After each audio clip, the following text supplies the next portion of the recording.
ত্রুটিপূর্ণ নির্বাচন প্রক্রিয়ায় বারবার ক্ষমতা কক্ষিগত করার মধ্য দিয়ে একটি রাজনৈতিক দল বর্বর ফ্যাসিস্টে পরিণত হয়েছে। এখন থেকে 10 মাস পর অর্থাৎ 2026 সালের এপ্রিলের প্রথমার্ধে যে কোনো একটি দিনে আগামী জাতীয় সংসদ নির্বাচন অনুষ্ঠিত হবে। অন্তর্বর্তী সরকারের প্রধান উপদেষ্টা মোহাম্মদ ইউনূস এই ঘোষণা দেওয়ার পর প্রশ্ন তৈরি হয়েছে, এই সময়ের মধ্যে নির্বাচন আয়োজনে কতটা প্রস্তুত নির্বাচন কমিশন। এই নির্বাচন ডিসেম্বর থেকে আগামী বছরের জুনের মধ্যে অনুষ্ঠিত হবে। বিবিসি বাংলার এক প্রতিবেদনে উঠে এসেছে নির্বাচন নিয়ে বেশ কিছু তথ্য।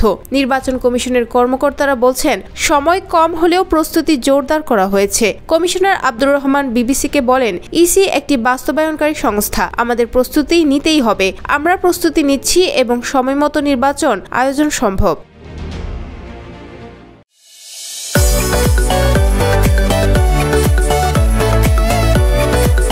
আসন্ন নির্বাচনের আগে কমিশনের সামনে রয়েছে একগুচ্ছ গুরুত্বপূর্ণ কাজ।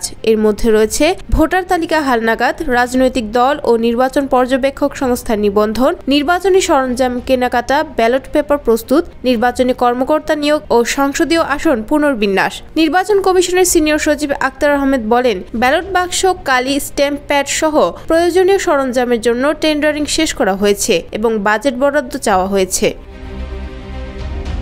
নির্বাচন বিশেষজ্ঞদের মতে এই সময়ের মধ্যে নির্বাচন আয়োজন চ্যালেঞ্জিং হলেও অসম্ভব নয়। নির্বাচন ব্যবস্থা সংস্কার কমিশনের সদস্য আব্দুল আলিম মনে করেন, সময় কম হলেও আগাম প্রস্তুতি থাকলে এই সময়েই নির্বাচন সম্ভব। তার মতে এখন সংলাপ নয়, বরং বাস্তবধর্মী অ্যাকশন প্ল্যান জরুরি।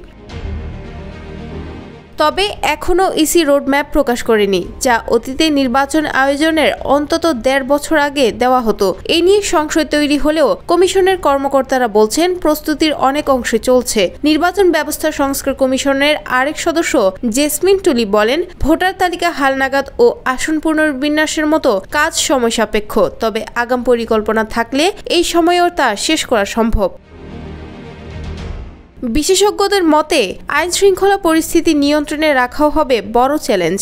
একটি বড় রাজনৈতিক দল নির্বাচনে না থাকায় রাজনৈতিক অস্থিরতার সম্ভাবনা উড়িয়ে দেওয়া যাচ্ছে না। তাছাড়া প্রশাসনে থাকা দলীয় প্রভাব এবং বিরোধী শক্তির প্রতিক্রিয়া বিবেচনায় নিরাপত্তা ব্যবস্থা আরও জোরদার করার প্রয়োজন আছে।